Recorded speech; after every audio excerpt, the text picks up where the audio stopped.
Hi, everyone. This is Alex Lindsay from the Pixel Corps, and this is the Teardown, Episode 2. So let's talk about insert studios. This is an insert studio. This is actually our insert studio in Washington, D.C. An insert studio, of course, is to bring an expert or a pundit into a show from somewhere else. And typically, to make sure that you feel like you're there, we use either a monitor back there or green screen. We do both. I think we're moving more towards green screen. So this is what it looks like. Usually it doesn't have a teleprompter. It's just a camera. So really, the person sitting here really just sees, it's like a radio show with a camera. They don't really see anything. But we try to make it look good. But we like to have this because we do a lot with it. So let's take a look at some insert studios in action.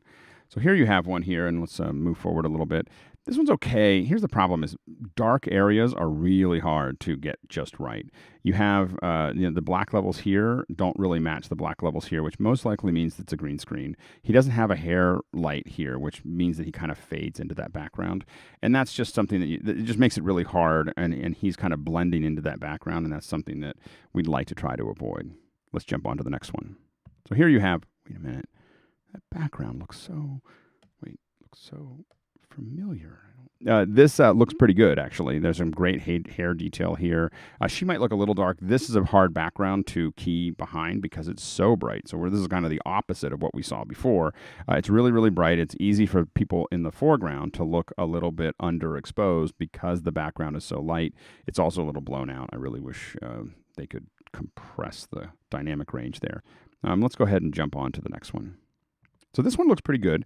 The lighting looks good. The only two things that I would critique is that there's a lot of headroom here, and one of the problems with that is it makes someone look really short in front of compared to other people, and it just they've got all this lower third that's already taking up a lot of room. So that's a little bit of a problem. The second thing is there's either a monitor that's aliasing here, or moraine, or this is a scrim. A scrim is like a net that is used to kind of lower the contrast and exposure in a window behind somebody. This is, you can see it, and if I hit play, you'll see that it's there's like a pattern there, and it's there, and that means that she is too close to the background.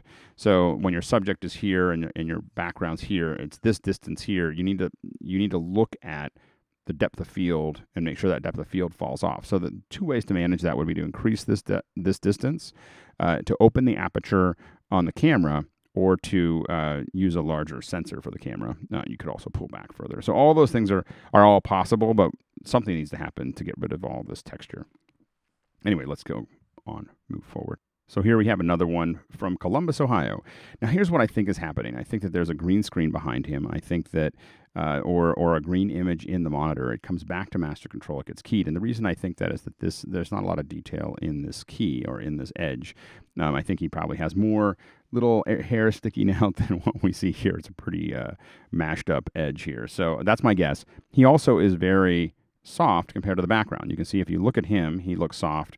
This looks much sharper than he does. The problem with that is it pulls our eye out to here and not onto the subject who is actually talking and who we want to focus on.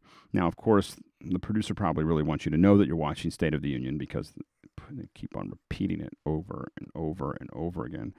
God, that's all I have to say. I mean, step and repeat is definitely something that I hate. But it is worse when you have it in an insert studio because you know where they're going to sit. You can design around it to make sure that you can read it. You're going to watch it over and over and over again. You don't need to repeat it over and over and over and over and over again. So it's just a bummer. What I would do here is, number one, is I'd get rid of all this, right? Get rid of these, and then I would soften this image back here just a little bit, and it would probably make the foreground subject pop out a fair bit better than it does right now.